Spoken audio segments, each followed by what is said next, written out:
बारे में बताइएगा। प्रोफेसर ईश्वरी प्रसाद प्रख्यात अर्थशास्त्री, पब्लिक इंटेलेक्चुअल, जेएनयू के प्रोफेसर रहे हैं।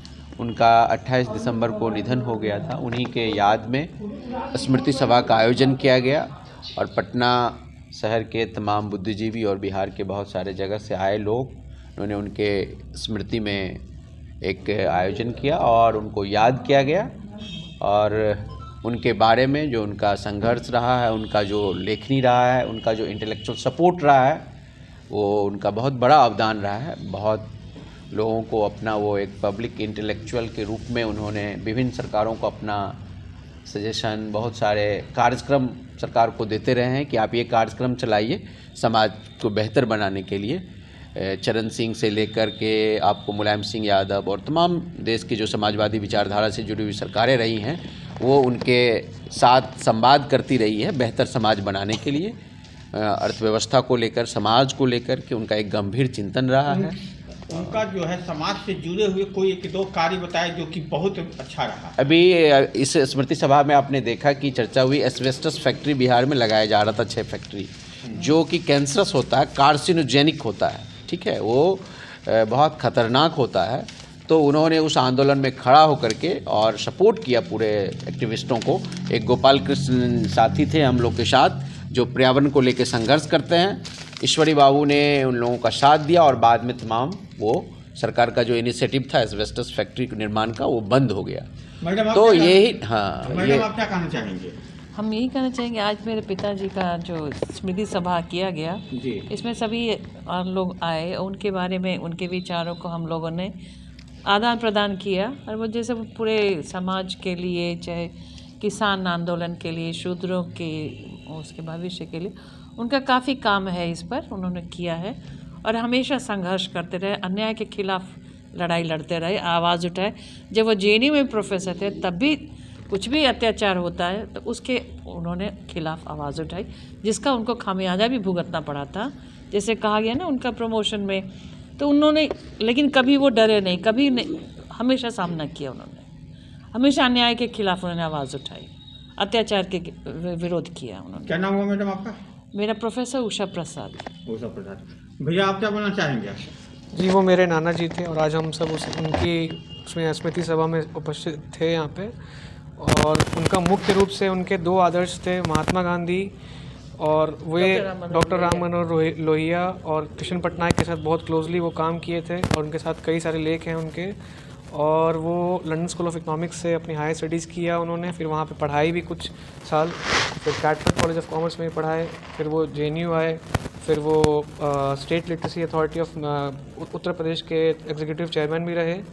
और इसके अलावा उनके मुख्य रूप से उनका बहुत ज़्यादा झुकाव था किसानों की तरफ। किसान की कैसे गुजारा होगा उनका, या फिर उनका कैसे भविष्य है इस देश में। और उनका गांधी जी का आइडियोलॉजी उनके लेख में बहुत झलकता था, मतलब सब कुछ उसी तरह से, मतलब उनका था सोचना। और बहुत उन्होंने उनके बारे में पढ़ा भी है और लिखा भी है और बहुत ही मुझे मतलब गर्व होता है कि मैं उनका नाती हूँ। और मतलब उनके छात्र छाया में रहा अपने बचपन के टाइम में, जो मेरा मेजर टाइम जो इंसान का होता है, जिसमें सबसे ज़्यादा वो ग्रास्प करता है कोई भी चीज़, सीखता है जो भी चीज़, तो मेरे नाना के आसपास रहा। तो बहुत ही मैं उस चीज़ के लिए गर्व और मतलब भाग्यशाली रहा इस चीज़ के लिए। बचा दे दीजिए। मेरा नाम पीयूष प्रसाद है, मैं अभी एक सॉफ्टवेयर इंजीनियर हूँ, अभी पटना में से काम कर रहा हूँ। हाँ सर, आप बताइए क्या कहना चाहेंगे आज के कार्यक्रम के? डॉक्टर ईश्वरी प्रसाद एक विद्वान व्यक्ति थे, इकोनॉमिस्ट थे, लंदन स्कूल ऑफ इकोनॉमिक्स में पढ़ाई की, भारत लौटे, वहाँ के बाद वहाँ कॉलेज में पढ़ाई भी। और लौटने के बाद उनका जो सबसे ज़्यादा गहन चिंता था, नीचे दबले कुचे जो समाज है उसका उत्थान कैसे हो, देश कैसे विकसित हो, राज्य कैसे विकसित हो, किसानों का उन्नति कैसे हो, किसान की चिंता उनको बहुत ज़्यादा रहती। जितने भी देश के आंदोलन हुए हैं उसमें पिछले 40-50 सालों से मैं तो देख रहा हूँ कि उसमें सभी में उनकी संलग्नता रहती थी। चाहे वो किसान ये चरण सिंह साहब जब थे तभी उनके साथ उनका रहता था। फिर जब किसान आंदोलन जितना हुआ, किसान आंदोलन पर उनकी एक अच्छी सी किताब है, शूद्रों की राजनीति पर एक किताब है, स्टूडेंट ये आंदोलन पर किसान उनका किताब है। बहुत सारे लगभग 200 से ऊपर उनके आर्टिकल्स हैं। ये हम लोग संकलन करने के लिए प्रतिबद्ध हैं और करेंगे भी। किताबों को भी मेरा नाम सुभाष चंद्र प्रसाद है, मैं उनका सन-इन-लॉ हूँ। मैं भारत सरकार में चीफ इंजीनियर था मेकॉन में, जो आपका खोज पाया हूँ पिछले कुछ दिनों में। उनके साथ राम मनोहर लोहिया के साथ उनका काफ़ी सारा लेख है, जो कि मैं अभी डिजिटल फॉर्म में ला रहा हूँ और उससे फिर हम लोग पब्लिश करेंगे। उसके अलावा फिर वो एक काफ़ी सारे मतलब 1994 तक तो मेरे पास सारा चीज़ डिजिटल में है, जो कि 203 आर्टिकल्स है, 203 आर्टिकल्स हैं, जो कि बुक्स हैं, कुछ न्यूज़पेपर आर्टिकल्स हैं, मैगजीन आर्टिकल्स हैं। उसके बाद की जो चीज़ें हैं वो मेरे पास फिजिकल तौर पे हैं।